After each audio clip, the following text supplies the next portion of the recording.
I heavy plan চুদাইয়া আমগরে মনে করেন পেটে রাতি দিছে বর্তমান সরকারে। কথা বুঝছেন? এই সরকার তো অনেক কিছু আশা করছি, কিন্তু এই সরকার গরিবের পেটে লাথি দিল ভাই। গ্যাস নাই, তেলের দাম বাড়াইছে, তেল পাইতেছে, আরে বেটা গ্যাসের দাম বাড়াইবি, টাকা দিব ভাড়া, গোয়া মারা খালি পাবলিক খাইবো। তুই তো ক্ষমতা থেকে মাল কামাইবি, কদিন পরে ভাগ্য যাইবি, গাজা সমস্যা নেই। আমগরে ব্যর্থতার মাধ্যমে সরকারের ৬ মাস অতিবাহিত হয়েছে। আজ ১৮০ দিন শেষ হওয়ার পরে বাংলাদেশের মানুষ ভাবতে শুরু করেছে যে এই নতুন সরকার তাহলে ৬ মাস বসে কি করেছে আমাদের জন্য। আমরা যদি এই সরকারের সার্বিক বিষয় বিশ্লেষণ করি, তাহলে রাজনৈতিক পরিবেশ থেকে শুরু করে অর্থনীতি, সমাজনীতি কোনো জায়গায় একটা সফলতা দেখাতে পারবেন না। তারেক রহমানকে সাবধানে পা বাড়াতে হবে। ভারত একদিকে নরেন্দ্র মোদী চাচ্ছে যে তারেক রহমানকে নিয়ে যে কোনো দুর্ঘটনা ভারতে কিন্তু ঘটতে পারে তারেক রহমানের, অপরদিকে শেখ হাসিনাকে আবার বাংলাদেশে ফেরত পাঠানোর জন্য ষড়যন্ত্রে লিপ্ত আছে তারা। আর আপনি ভারতে যাবেন না, ভারতের দরকার নাই। ডক্টর ইউনূস দেখাই দিয়েছে যে ভারত ছাড়া আমরা চলতে পারি। আপনি ভারতের পাও যাবেন কেন? ডক্টর ইউনূসের সময় ভারতের একটা লোক এদেশে আসতে পারেন নাই, আপনি ক্ষমতায় বসছেন, আর ভারতের বড় বড় রয়্যাল লোকেরা মুসার আপনার দেশে আসতেছে, মিটিং করতেছে। কি ব্যাপার? তার সাথে কি আপনি দুস্তি করছেন? বিএনপি সরকারের আলামত ভালো না, তাদের বিদায় ঘন্টা ঘনিয়ে আসছে। একটা সরকার পতনের আগে যেরকম উল্টোপাল্টা কথাবার্তা বলে, সব ধরনের উল্টোপাল্টা কথা বিএনপি সরকার বলা শুরু করেছে, অনেকাংশে বলে ফেলেছে, এবং পতনের আগে যত আলামত লাগে সব আলামতই আমরা স্পষ্ট লক্ষ্য করছি। এখন হলো গদি আমাদের টান দেওয়ার সুযোগ এসেছে। আমরা স্পষ্ট জানিয়ে দিতে চাই, গ্যাস দে, বিদ্যুৎ দে, নইলে গদি ছাইরা দে। বাংলাদেশে জ্বালানি সংকটের সমস্যার সমাধান করতে হবে। বাংলাদেশে ভারতের বিরুদ্ধে, অগ্রাসনের বিরুদ্ধে দাঁড়িয়ে চোখে চোখ রেখে বলতে হবে, মোদি তুমি যেমন প্রধানমন্ত্রী, আমরা বাংলাদেশের তারেক রহমান প্রধানমন্ত্রী। বাংলাদেশের আজাদী নিয়ে কোনো ছিনিমিনি খেলা চলবে না। আসসালামু আলাইকুম দর্শক, খুবই গুরুত্বপূর্ণ এবং আকর্ষণীয় কিছু সংবাদ নিয়ে আপনাদের সম্মুখে হাজির হয়েছি। দর্শক, ভিডিও শুরুতেই আশা করি প্রত্যেকটা ভিডিও ফুটেজের অংশ বিশেষ আপনারা একটু মনোযোগ সহকারে শুনেছেন এবং দেখেছেন। হ্যাঁ, দেখে শুনে বুঝতেই পারছেন যে আজকের এই ভিডিওটি কতটুকু গুরুত্বপূর্ণ এবং আকর্ষণীয়। কেননা ভিডিওর শুরুতে যে এই ছোট্ট ছোট্ট ভিডিওর অংশ বিশেষগুলো আপনারা দেখেছেন, সেগুলো দিয়েই আজকের এই ভিডিওটি সাজানো, আজকের এই এপিসোডটি সাজানো। তাই ধৈর্য সহকারে মনোযোগ দিয়ে পুরো ভিডিওটি দেখতে থাকুন, অনেক কিছু জানতে পারবেন ভাই, অজানা কিছু কথা। তো চলুন তাহলে কথা না বাড়াই, একটা লাইক দিয়ে মূল নিউজে চলে যাবো। তার আগে বলবো, যারা এখন পর্যন্ত আমাদের এই চ্যানেলটি সাবস্ক্রাইব করেন, প্রতিনিয়ত এই ধরনের গরম গরম টাটকা খবর পেতে আমাদের এই চ্যানেলটি সাবস্ক্রাইব করবেন। যারা করেছেন ধন্যবাদ। চলুন একটা লাইক দিয়ে মূল নিউজে চলে যাই। কাজ করব আর আমার কাজের বদনাম হোক, এটা কেউ চাইবে না, আপনিও চাইবেন না, আমিও না, সরকারও চাইবে না, তাই না? সরকার কি চাইবে যে তার বদনাম হোক? যে বদনামটা এখন হইতেছে, আবার এমন একটা সাবজেক্ট নিয়ে বদনাম হইতেছে যে সাবজেক্টের সাথে ওনার নাম আগেও জড়িত ছিল, কারেন্ট। আর কারেন্ট কোথায় থাকে? খাম্বায়। এই খাম্বা ব্যাপারটা কিন্তু ওনার নামের সাথে জড়াইয়া গেছিল। এই খাম্বা নিয়ে গীত, আবার পুঁথি, আবার ওই যে কি বলে ব্যঙ্গ কবিতা, ছড়া, প্যারোডি, অনেক রকম গান হয়েছে ভাই, হাসি তামাশা হয়েছে, এটা নিয়ে বড় বড় জোকও তৈরি হয়েছে। এটা তো ওনারা জানে, তাই না? তাইলে ওই ভুলটা কি আবার করবে? এই কারেন্ট নাই, কারেন্ট নাই, এই ব্যাপারটা যখন সামনে আসে, ওই খাম্বার কথা সামনে চলে আসে না, তার মানে কি সরকার এই ভুল করতে পারে? নিশ্চয়ই না ভাই, নিশ্চয়ই সরকার কোনো ফাপড়ে পড়ে গেছে, মাইনকা চিপায় পড়ে গেছে। নাহলে সরকার তো এই ভুলটা করতে পারে না। চাল নাই, আলু নাই, তরকারি নাই, জিনিসপত্রের দাম বেশি, অন্য কাহিনী। কারেন্ট ব্যাপারটা কিন্তু অন্য রকম। এটাতে সরকার সাবধান থাকবে তো, কারণ এই বদনামটা ওনার আগে ছিল, অনেক আগে, এই বিদেশে যাওয়ার আগে। তাই বললাম, সরকার না আসলেই কোনো ষড়যন্ত্রের শিকার আমার মনে হয় ভাই। কারণ দেখেন, একজন পুরুষ প্রধানমন্ত্রী পাইলাম আমরা বহুদিন পর, আর এই বিএনপিও কিন্তু প্রায় 20 বছর পর সরকারে আসলো। আগের সেটআপটা কি ছিল? টোটাল সেটআপটাই তো ছিল ওই দিকে, তাই না? আমরা চিকিৎসা কোথায় নিতাম? ওদের এখানে চলে যাইতাম। আমরা কারেন্ট কার কাছ থেকে আনতাম? ওই আদানির কাছ থেকে কারেন্ট আনতাম। চাল, ডাল, আলু, যা যা লাগে মানুষের জীবনে সবকিছুই তো এখান থেকেই আমরা আনতাম। ওই সিস্টেমটা হঠাৎ করে তো ভাঙ্গা গেছে, ওর মধ্যে তো বাধা পড়ছে। আর এই যে সিস্টেমটা রাইখা গেছে এখানে আওয়ামী লীগ সরকার, ওই সিস্টেমের মধ্যেই তো আইসা বিএনপি সরকার বসছে, তাই না? যার জন্য বিএনপি চেষ্টা করতেছে সব জায়গায় ওনাদের লোক দিয়ে দেওয়া, যেখানে প্রশাসনের লোক থাকার কথা, বিএনপিও কিন্তু তার লোকজন সব জায়গায় বসাইতেছে। হ্যাঁ ভাই, যেখানে প্রশাসনের লোক থাকার কথা ওখানে তার নিজের দলের লোক, যারা নির্বাচনে হাইরা গেছে, যাকে মানুষ পছন্দ করে নাই বলেই তো ভোট দেয় নাই, তাহলে হারলো কেন? কিন্তু ওই হারা পার্টিকে এখানে আইনা বসাই দিতেছে। এভাবে টোটালটা সেটিং করতেছে, কিন্তু সামাল দিতে পারতেছে না। কোন জায়গাটায় ফেল করছে? এই কারেন্টে ফেল করছে, গ্যাসে ফেল করছে।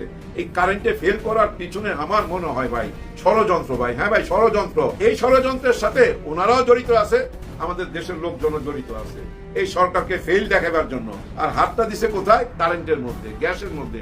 গ্যাসটা কিন্তু পিছনে পড়ে গেছে, এই কারেন্ট সামনে চলে আসছে। কারেন্ট নাই, এটা মাইনা নিতে পারতেছে না, কারণ গরম তো ভাই সহ্য করা যায় না। আর গরম সহ্য করলাম, ধৈর্য সহ্য করলাম, কিন্তু ইন্ডাস্ট্রি চালাইবেন কিভাবে? এই যে আমাদের গার্মেন্টস, এই গার্মেন্টস এর সাথে তো কারেন্ট জড়িত। ওইখানে যদি কারেন্ট না থাকে আর তারা যদি রাস্তায় নামে, কি অবস্থা দাঁড়াবে একবার কল্পনা করতে পারেন? সমস্ত গার্মেন্টস এর ভাই বোনরা যদি রাস্তায় নামা যায় আর বেতন না পাইলে ওইটা তো আন্দোলনের রূপ নিবে। সরকার কি এগুলো বুঝে না? নিশ্চয়ই বুঝে, তারপরও কিছু করতে পারতেছে না ভাই, ওই ষড়যন্ত্রের কারণে। এই সরকার কেন মানুষকে কষ্ট দিবে বলেন? আমি সরকার, আমি কেন আমার জনগণকে কষ্ট দেবো? এতে কি আমার ভালো কিছু হবে? এটা তো আমারই বদনাম হবে, আমাকে নিয়ে সমালোচনা করবে। সরকার আসলে ভাই প্যাচের মধ্যে পইরা গেছে, ওদের ষড়যন্ত্রের মধ্যে পইরা গেছে। কেন এই ষড়যন্ত্রটা হয়েছে এটা নিয়ে আজকে বিশেষ একটা আলোচনা করব, একটু মনোযোগ দিয়া শুনবেন। দেখেন, এই সরকারের মধ্যে সবচেয়ে পাওয়ারফুল মন্ত্রী কে বলেন তো? নিশ্চয়ই সবাই বলবেন আমাদের সালাউদ্দিন আহমেদ সাহেব। না, মোটেও না। আরে সালাউদ্দিন আহমেদ সাহেব যাকে চায় নাই, যার নাম নিয়ে বলছিল পদত্যাগ করতে হবে, সে বিদেশি নাগরিক, কিভাবে এত বড় দায়িত্ব পায়? পররাষ্ট্র উপদেষ্টা তাকে কেন বানানো হইলো এটা নিয়ে প্রতিবাদ করছিল না, ঠেকাইতে পারছে। এই খলিলুর রহমান সাহেবই, ডক্টর খলিলুর রহমানই কিন্তু সবচেয়ে বড় ক্ষমতাবান বর্তমান এই বিএনপি সরকারে। কারণ কি জানেন? পররাষ্ট্রমন্ত্রী তো উনি। এই পররাষ্ট্র নীতি টিতি যা কিছু হবে ওনার মাধ্যমেই হবে। দেখেন ভাই ব্রাদার, আমার বাড়িতে যদি কোনো উৎসব হয়, আমি যদি কোনো উৎসব উদযাপন করি, তাকে দাওয়াত করুন। অনেক দূরের মানুষকে পরে দাওয়াত করুন, কিন্তু আমার পাশে যে আছে তাকে তো দাওয়াত করুন, তাই না? এই সরকার ক্ষমতায় আইসা ওনার প্রতিবেশীর কাছে উনি যায় নাই, নিজে তো যায়ও নাই এবং ওনাকেও দাওয়াত করে নাই। কোথায় গেছে? দূরে, মালয়েশিয়া আর চীনে গেছে। এই ব্যাপারটা একটু মাথায় নিয়েন। এখান থেকেই কিন্তু ষড়যন্ত্র শুরু। কিভাবে সরকারকে ডুবানো যায় তখন থেকেই কিন্তু এই ষড়যন্ত্র শুরু। আর ঠিক ওই টাইমে আমাদের ডক্টর কর্নেল অলি আহমেদ সাহেব একটা কথা বলছিল। আমরা এটা নিয়ে অনেকে আবার হাসি তামাশা করছি। এটা উনি কি বললো? উনি কি বলছিল? যে আমাদের মাননীয় প্রধানমন্ত্রীকে সাবধান থাকতে হবে, ওনার জীবনের উপরে হুমকি আছে, এরকম একটা কথা বলছিল না? এটা নিয়ে অনেকে অনেক রকম কথা বলছে, কিন্তু এই কথাটা আমাদের মাননীয় প্রধানমন্ত্রী খুবই সিরিয়াসলি নিছে। যদি সিরিয়াসলি না নিত তাইলে কিন্তু ভারতে যাইতো।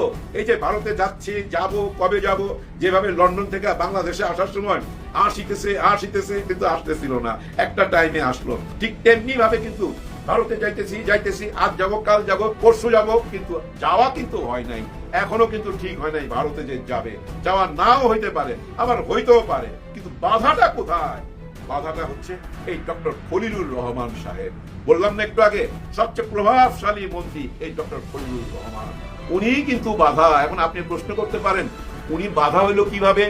দেখেন, উনি মালয়েশিয়া থেকে উনি চীনে নিয়ে গেল, চিনি নিয়ে যে আলাপগুলা হয়েছিল তখন আমরা শুনছিলাম না তিস্তার ব্যাপারে একেবারে পাকাপোক্ত আলাপ হয়ে গেছে, আমাদের পোর্ট নিয়ে আলাপ হয়ে গেছে, একটা করিডোর রাস্তা হবে সেটা নিয়ে আলাপ হয়ে গেছে, পদ্মা ব্যারেজ নিয়েও কিন্তু কথা শুনছিলাম। কিন্তু এই যে আলাপগুলা হয়েছে, এই আলাপগুলা কোথায়? এখন কেন ওই আলাপগুলা নাই? চীন থেকে আসার পর নতুন কইরা তার কোনো আলাপ হইল না, সমস্ত আলাপের ফাইল পত্র তালা বন্ধ। কেন তালা বন্ধ? এর মধ্যে তো আপনারা দেখছেন ভারতের গোয়েন্দা থেকে আরম্ভ করে তাদের লোকজন আসা যাওয়া, এবং দীনেশ ত্রিবেদী প্রধানমন্ত্রীর সাথে কথা, স্বরাষ্ট্রমন্ত্রীর সাথে কথা বইলা 1 ঘন্টার মধ্যে দিল্লি চলে যাওয়া, এই ব্যাপারগুলোতে কি বোঝা যায়? চীনের সাথে ফাইনাল কোনো কিছু হওয়ার আগে ভাই সাইন করতে হবে, তো সিগনেচার দিতে হবে, সেটা হওয়ার আগেই ওনারা কিন্তু বাধা হয়ে দাঁড়াইছে। ওনারা বলতেছে আমাদের কাছে আসেন, তিস্তা নিয়ে আমরাই কথা বলুন, কি কি দরকার আমরা দিব, যেভাবে আমাদের শেখ হাসিনা দিছিল, ওর মধ্যে অনেক কিছুর কিন্তু মেয়াদ শেষ হয়ে গেছে। এই ডিসেম্বরের 12 তারিখে আবার রিনিউ করতে হবে, ওই মেয়াদ শেষ হয়ে যাওয়া, এবং এই যে চীনের সাথে আবার নতুন করে যেন কোনো সম্পর্ক গড়তে না পারে, যার জন্য একটা মিটিং করতে চায়, গোপন মিটিং করতে চায়, ওইখানে নিয়ে যাইতে চায়। কিন্তু নতুন বাংলাদেশ যারা চায় তারা চায় না উনি ওইখানে যাক। হ্যাঁ, উনি ভারতে যাক এটা চায় না। যেমন নাহিদ ইসলাম বলছে আপনি ভারতে যেতে পারবেন না। নাহিদ ইসলামের কথাই তো ঠিক হইলো, এখনো তো যায় নাই, যাবে না ভাই, এখন যাবে না। কারণ কি জানেন, চীনের সাথে যে আলাপগুলা হয়ে গেছে এগুলা পাকা পোক্ত ভাবে ভাই দলিলপত্র হইতে হবে, কাজে হাত দিতে হবে, এর আগে যাইতে পারবে না। এই খলিলুর রহমান সাহেব এর আগে যাইতে দিবে না। দেখেন এই খলিলুর রহমান সাহেবকে ডক্টর ইউনূস স্যার আনছিল কিন্তু আমেরিকা থেকে, একটা ভীষণ নিয়ে তো উনি আসছিল, আইসাই কিন্তু ওই কক্সবাজারে যায় রোহিঙ্গা নিয়ে উনি কথা বলছিল, তখন থেকেই কিন্তু শোনা যাচ্ছিল একটা করিডোর। এরপরে জাতিসংঘ আসার পর এটা আরো বড় করে দেখা দিল একটা করিডোর চাই। আজকে আবার দেখেন এই চীনে যাওয়ার পর ওই করিডোরের কথা তো আবার আসছে। তার মানে এই খলিলুর রহমান সাহেব চাচ্ছে চীনের সাথে যে আলাপগুলা কইরা ফেলাইছে সেটা আগে ফাইনাল করেন, তারপরে আপনি ভারতে যান। কারণ এই ভারতে যাওয়ার পর দেখা গেল ভাই ওনারা আবার কালা জাদু কইরা ফেলাইছে। হ্যাঁ, ওনার মাইন্ড চেঞ্জ করে দিতে পারে তো, কালা জাদু কইরা, ওটা তো জাদুর দেশ ভাই। আবার এমনও হইতে পারে এমন কিছু খাওয়াই দিতে পারে যেটা রিয়াকশন হইতে পারে ভাই। হ্যাঁ, আপনি চেঞ্জ হয়ে গেলেন, ব্রেন চেঞ্জ হয়ে গেল, আপনি আগে যাকে কথা দিছিলেন সেই কথাগুলো ভুইলা গেলেন, এমন কিছু খাওয়াই দিতে পারে, যার ফলে এই খলিলুর রহমান সাহেবই আমার যদ্দূর মনে হয় উনি বলতেছে আপনি এখন যায়েন না, আগে চীনের সাথে যা কিছু আলাপ হয়েছে এগুলো ফাইনাল হয়ে যাক, এরপরে আপনি যান। এখন বলতে পারেন খলিলুর রহমান এই সাহসটা কিভাবে পাইল? ভাই খলিলুর রহমানের পিছনে এই চীন আছে, আমেরিকা আছে, এই দুইটা পাওয়ার আছে, দুইটা পাওয়ারকে ব্যালেন্স করেই তো চলতেছে। আর আমাদের ডক্টর অলি আহমেদ সাহেব, কর্নেল অলি আহমেদ সাহেব যে কথাটা বললো, উনি কি বানায় বানায় এই কথাগুলো বললো? নিশ্চয়ই না। কর্নেল অলি সাহেবের সাথেও চীনের ভালো সম্পর্ক আছে, খোঁজ খবর রাখে ভাই, নিশ্চয়ই এমন কিছু কানে গেছে যেটার জন্য সাবধান করছে, এবং আমাদের মাননীয় প্রধানমন্ত্রী সেটা মাইনাও নিছে। সাবধান হয়েছে তো ভাই, সাবধান হয়েছে বলেই যায় নাই, আর না যাওয়াতেই ভাই এই বিদ্যুৎ সংকটে ফেলাই দিছে এই সরকারকে। এই সরকার বিপদে পড়ে গেছে, কুইলা বলতে পারতেছে না। এই যে পাসপোর্ট নষ্ট হয়ে যেতেছে, বলতেছে এগুলো ঠিক করতে 15 মাস 16 মাস 2 বছর লাগবে, মিথ্যা কথা বলতেছে না। আমরা সরকারকে সহযোগিতা করব, 100% সহযোগিতা করব। যদি এইটাই হয়ে থাকে, অর্থাৎ দাদাদের সঙ্গে সম্পর্ক নষ্ট করাতে আজকে এই প্রবলেম, যদি এইটাই হয়ে থাকে এই প্রবলেম আমরা মাইনা নেব। কেন মাইনা নেব না? আমরা নতুন বাংলাদেশ চাই, নতুন কিছু হোক। 54 বছর তো ওনাদের সঙ্গে ব্যবসা বাণিজ্য করছি, আমরা তো দেখছি ভাই ওনারা কেমন। এখন নতুন একটা দেশের সাথে ব্যবসা বাণিজ্য হোক, চীনের সাথে এই রাস্তাটা হয়ে যাক, চীন আমাদের তিস্তায় মহাপ্রকল্পটা বাস্তবায়ন করুক, এই পোর্টের দায়িত্বটাও তাদেরকে দেওয়া হোক। নতুন বাংলাদেশ তো এইভাবেই জন্ম নিবে। আর আমার মনে হয় বর্তমান সরকার সেই চেষ্টাটাই করতেছে। আমরা একটু অপেক্ষায় থাকি, যেভাবে জামাতে ইসলামও কিন্তু অপেক্ষায় আছে। ডক্টর শফিকুর রহমান স্যারের কথা থেকে আপনারা বুঝে নিতে পারবেন, রাজনৈতিক কথাবার্তা বলে সবই ঠিক আছে, কিন্তু তারপরও দেখবেন সরকারকে সময় দিতে চায়, সরকারকে সহযোগিতা করতে চায়। কেন সহযোগিতা করতে চায়? উনারাও বুঝা ফেলছে, 11 দলও বুঝা ফেলছে, ওই রাহুল গ্রাসের ভিতরে আর মাথা ঢুকাবে না। বর্তমান সরকারের এই পলিসিটা ভাই ধীরে ধীরে বোঝা যাচ্ছে, আপনারাও কিন্তু বুঝতে পারবেন। শুধু একটা ব্যাপার খেয়াল রাখবেন, হ্যাঁ, নারায়ণগঞ্জের দিকে ওই যে চিন্ময় প্রভু, উনি যেদিন মুক্তি পাবে সেদিন বুঝা নিবেন দাদাদের সঙ্গে আপোষ হয়ে গেছে। যতক্ষণ পর্যন্ত ওই মানুষটার মুক্তি না হবে ততক্ষণ পর্যন্ত বুঝে নিবেন বর্তমান সরকার ঠিক পথে আছে। চীনের সাথে এসব বাস্তবায়ন হয়ে যাক। ডক্টর খলিলুর রহমান সাহেব কিন্তু ডক্টর ইউনূসের সাথে যে ভিশনটা, যে স্বপ্নটা দেখছিল, ওই স্বপ্নটাই বাস্তবায়ন করতে হবে। আর ডক্টর খলিলুর রহমান দেখবেন সেটা কইরাই ছাড়বে। যদি বাস্তবায়ন না হয়, একটা অ্যাডভান্স কথা বইলা যাইতেছি, দেখবেন এই খলিল সাহেব, ডক্টর খলিলুর রহমান এই পদটা ছেড়ে আমেরিকায় চলে যাবে, এই পররাষ্ট্রমন্ত্রী পদটা ছেড়ে দিয়ে আমেরিকায় চলে যাবে। যদি এটা বাস্তবায়ন না হয়, আগে চীনের সাথে পাকাপোক্ত দলিল পত্র, তারপরে ভারত সফর, এটাই হইতে যাচ্ছে। এটা আমার ধারণা, আপনাদের মতামতটাও জানাবেন। সবার জন্য সবাই দোয়া করবেন, দেশের জন্য মন ভরা দোয়া করবেন ভাই।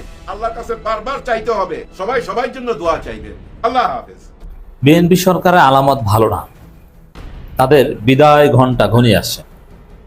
একটা সরকার পতনের আগে যেরকম উল্টোপাল্টা কথাবার্তা বলে, সব ধরনের উল্টোপাল্টা কথা বিএনপি সরকার বলা শুরু করেছে, অনেকাংশে বলে ফেলেছে। এবং পতনের আগে যত আলামত লাগে সব আলামতই আমরা স্পষ্ট লক্ষ্য করছি। তারপরও আমরা বারবার বলছি, আমরা চাই জাতির বৃহত্তর স্বার্থে বিএনপি সরকারকে 5 বছর টিকিয়ে রাখতে। বিএনপি সরকার যদি 5 বছর টিকতে না পারে, সবার কপালে বিপদ আছে। বিএনপি সরকার 5 বছর না টেকা মানেই 111 ঘটা। তাদের মেয়াদ পূরণ হওয়ার একদিন আগেও পতন মানে 111 ঘটা। আর 111 ঘটলে আওয়ামী লীগ অটো ফিরে আসবে, জামাত এনসিপি সবার কপালে বিপদ আছে। এই জন্য বিএনপি সরকারকে শুধু টিকিয়ে রাখতে চাই না, আমরা সফল করে টিকিয়ে রাখতে চাই। জনগণের যে সমস্যা ভোগান্তি, এগুলো বিএনপিকেই, সরকারকেই সমাধান করতে হবে এবং তাদেরকেই টিকে থাকতে হবে। এজন্যই তাদের এই সমালোচনা। কিন্তু আলামত ভালো দেখছি না। এই আলামত যদি এভাবে চলতে থাকে, তাহলে আমরা চাইলেও বিএনপিকে রক্ষা করতে পারবো না। যেমন বিএনপি তো নিজেদের পতন চাইবে না, জামাতও তাদের পতন চায় না, এনসিপিও তাদের পতন চায় না, তারপর পতন হয়ে যাবে। দর্শক, একটা সরকার পতনের আগে তারা সমাজের ট্রল যোগ্য হয়, তাদের কোনো ভাবগাম্ভীর্য থাকে না, যে যা ইচ্ছা তা বলে। তো বিএনপি সরকার এখন ট্রল যোগ্য। বিদ্যুৎ প্রতিমন্ত্রী যে উল্টাপাল্টা কথাবার্তা বলছেন তাকে নিয়ে ট্রল হচ্ছে। বিদ্যুৎ খাম্বা ধরে গান গেয়ে নানান ধরনের কন্টেন্ট ক্রিয়েট হচ্ছে, টিকটক রিলস হচ্ছে, খাম্বা বাবা এই নামে শর্ট ফিল্ম বানাচ্ছে। তো ওভারঅল পুরো বিএনপি সরকার নাটকযোগ্য, ট্রলযোগ্য সরকার হয়ে গেছে, ভাব গাম্ভীর্য নাই। এমনকি এমপিদের নিরাপত্তা নাই। বিএনপির এমপিও মার খাচ্ছে মানিকগঞ্জে, জামাত এমপিও মার খাচ্ছে কুষ্টিয়ায়, আমির হামজা। এগুলো কিন্তু খুব ভয়াবহ আলামত। অতীতে এটা করেনি। এমপির একটা আলাদা জায়গা ছিল, যে এমপি মানে আলাদা কিছু, জনগণ তাকে দূর থেকে দেখতে যেত, সেখানে দাঁড়িয়ে বলতো ওই যে দেখো এমপি যায়। আর এখন ফেসবুকে ঘোষণা দিয়ে বাচ্চা ছেলেরা তার উপর হামলা করতে যায়। এটা সরকারের ব্যর্থতা। এটা যে মার খায় তার সমস্যা না, এখানে পুরো সরকারের আইন শৃঙ্খলা পরিস্থিতির ভয়াবহ অবনতির একটা বিষয়। তো দর্শক, একটা সরকারের যখন পতন ঘন্টা ঘনিয়ে আসে তখন তারা প্রচুর উল্টাপাল্টা কথা বলে। কারণ পায়ের তলায় মাটি না থাকলে উল্টোপাল্টা কথা বলে, পায়ের তলায় মাটি থাকলে উল্টোপাল্টা কথা বলে না। যেমন হাসিনার সেই সংবাদ সম্মেলন, রাজাকারের নাতিপুতি বলা, কেন বলেছে এটা নিয়ে অনেক অ্যানালাইসিস আমরা করেছি। চীন থেকে 3 দিনের সফর সংক্ষিপ্ত করে জরুরি ভিত্তিতে চলে এসেছে, খালি হাতে ফিরে এসেছে। ওই যে চীন থেকে হতাশ হয়ে এসেছে, পায়ের তলায় মাটি ওই সময় সরে গেছে, কিচ্ছু পাই নাই। ওই হতাশায় পায়ের তলায় মাটি না থাকায় কথা একটা বলে দিয়েছে। এই জন্য মনে রাখবেন যে রাজনীতিবিদরা, ক্ষমতাসীনরা উল্টোপাল্টা কথা কখন বলে? যখন পায়ের তলায় মাটি থাকে না। যখন সবকিছু ঠিক থাকে তখন বিরোধী দল যতই আন্দোলন করুক তাদের কিছুই আসে যায় না। বিশেষ করে অর্থনীতি, আইনের শাসন বা সুশাসন, আইন শৃঙ্খলা পরিস্থিতি, গ্যাস, বিদ্যুৎ, এই 4টা জিনিস ঠিক থাকলে কোনো আন্দোলনে কিছু হয় না। সেই সরকারের পতন কেউ ঘটাতে পারে না, বেকারত্ব যদি মারাত্মক হারে না থাকে। আর এই যে গ্যাস, বিদ্যুৎ, আইন শৃঙ্খলা, অর্থনীতি ঠিক থাকলে বেকারত্ব এমনিতেই ঠিক হয়ে যায়, বেকারত্ব থাকে না, দূর হয়ে যায়। তো দর্শক, তখন আর উল্টোপাল্টা কথা বলে না। এখন দেখেন এই সরকারের মন্ত্রীরা উল্টোপাল্টা কথা বলা শুরু করেছে। এই যে বিদ্যুৎ মন্ত্রীর যে কথা, যে না গ্রামে তো লোডশেডিং নাই, ওটা অনেক বড় বড় লাইন পড়লে বিদ্যুতের, ওই লাইনে অনেক সময় ফল্ট ধরা পড়লো, এই ফল্ট লোকেট করতে সময় লাগে, ইত্যাদি ইত্যাদি। এখন এই বক্তব্য নিয়ে যে কত শর্ট ফিল্ম, নাটক, টিকটক রিলস দেখলাম, এর মানে সরকার নিজেও উল্টোপাল্টা পাগলের প্রলাপ বলছে আর জনগণও এটা নিয়ে মজা করছে। আবার এই যে কেন গ্যাস সংকট, কেউ বলছে হরমুজ প্রণালীর কারণে, অথচ এই গ্যাস সংকটের সাথে হরমুজ প্রণালীর কোনো সম্পর্ক নেই। কেউ বলছে সমুদ্রের ঢেউয়ের কারণে, অথচ ঢেউ না। এখানে কিছু মেশিন নষ্ট, আসলে কি নষ্ট না ইচ্ছাকৃতভাবে মার্কিন কোম্পানি ঝামেলা সৃষ্টি করেছে, কৃত্রিম সংকট তৈরি করেছে? এবং এটা সমাধান কি? কেউ বলছে আমেরিকা মেশিন বানা দিচ্ছি, আসতে 2 মাস সময় লাগবে। এরকম উদ্ভট কথাবার্তা, যে আমরা জাহাজ পাই নাই, ট্যাঙ্কার পাই না, গ্যাস তেল যে আনবো ট্যাঙ্কার পাই না, ভাড়া পাই না, এরকম নানান গাঁজাখুরি কথাবার্তা, উল্টোপাল্টা কথাবার্তা মন্ত্রী পর্যায় থেকে বলা হয়েছে। অবশ্য কেউ কেউ সত্য কথা বলেছেন যে আমাদের টাকা নেই ভাই, টাকা নেই আনতে পারছি, এটা হচ্ছে আসল কথা। এই যে উল্টোপাল্টা কথাগুলো বলছেন, এগুলো পতনের আলামত। সরকারি কর্মকর্তাদের বেতন দিতে পারবো না, পতনের আলামত। Whatever you say, this is পতনের আলামত। দর্শক, এখন আর এক কথা বলছেন প্রধানমন্ত্রী, মুখ্য সচিব, এটা আর একবার পতনের আলামত। কি? বর্তমানে যে বিদ্যুৎ গ্যাস সংকট হচ্ছে, এর দায় সরকারের নয়। দলের দায় কি বিরোধী দলের, না দায় ফেরেশতার? এই ধরনের গাঁজাখুরি কথা যখন বলে তখনই বুঝবেন যে অবস্থা খারাপ, পায়ের তলায় মাটি নেই, এই জন্য গাঁজাখুরি কথাবার্তা বলছে। এই মুখ্য সচিব একে তো গাঁজাখোরাক, যেখানে প্রধানমন্ত্রী দুঃখ প্রকাশ করছে, মাহাদি আমিন দুঃখ প্রকাশ করছেন, সেখানে বলছে যে সরকারের এই দায় সরকারের না। সরকারকে তো দায় নিতে হবে, দায় কি জিন করে নিবে? বিরোধী দলের দায়? কি উদ্ভট কথাবার্তা বলছে, মানে পায়ের তলায় মাটি নাই, যা মন চায় তা বলছেন। অবশ্য এসব সচিব টচিব যাই হোক, এদের কোয়ালিটি কতদূর আমরা ভালোভাবেই জানি। আমাদের বন্ধু বান্ধব অনেকে বিসিএস অ্যাডমিন হয়েছে, তারাই একদিন সচিব হবে। এখন তারা তাদের মেধা দৌড় কতদূর আমরা জানি না, তাদের রেজাল্ট আমাদের চাইতে অনেক কম, বা আসলে তার ক্রিয়েটিভিটি কি এটা তো আমরা জানি। কিছু জিনিস মুখস্থ করে বিসিএস করা হয়েছে। আমাদের সাবেক এক সিইসি ছিল, বিরাট সাবেক সচিব, অথচ ইংরেজি বলতে পারতো না। এমন ভাব নিতে মনে হয় সব পারে। এই সর্বশেষ সিইসি যেন ছিলেন, এই বর্তমান নাসির আগের যেন পুরো ভাব টাপ নিতেন, আসলে কিছুই না। তো দর্শক, এই জন্য এই সচিব টচিবেরা অনেক সময় মিডিয়ায় কথা বলতে পারেন না, দুর্বলতা আছে, স্মার্টনেসের অভাব আছে। যেহেতু কথা বলা, বক্তৃতা দেওয়া এটা বেসিক্যালি রাজনীতিবিদদের কাজ। ইন্টারনাল প্রেজেন্টেশন ভালো পারেন, বাট সাংবাদিকদের সামনে কথা বলা বা এগুলোতে তা আগল পাকিয়ে এরকম হতে পারে। এটা যদি হয়ে থাকে তাও এক, তার অযোগ্যতা, দ্বিতীয় পায়ের তলায় মাটি নেই। বর্তমানে যে বিদ্যুৎ গ্যাস সংকট হচ্ছে, এর দায় সরকারের নয়। আপনি চিন্তা করেন কত বড় গাঁজাখড়ি কথা। অবশ্যই পুরো দায় সরকারের, সরকারকেই দায় নিতে হবে। এইসব উল্টোপাল্টা কথা না বলে বলবো যে আমরা চেষ্টা করছি, একটু ধৈর্য ধরেন, আমাদেরকে একটু সময় দেন প্লিজ, ঠিক হয়ে যাচ্ছে, এটা হচ্ছে কথা। আবার গয়েশ্বরচন্দ্র রায় বলছেন সংসদ থেকেই সংবিধান সংশোধন করতে হবে, রাস্তাঘাটে বলে লাভ নাই। রাজপথের আন্দোলনকে তুচ্ছ তাচ্ছিল্য করছেন, অথচ বিএনপি গত 17 বছর রাজপথেই বলে আসে সবকিছু, সংসদ বর্জন করে রাজপথে বলে আসে, এখন বলে রাজপথে বলে লাভ নাই।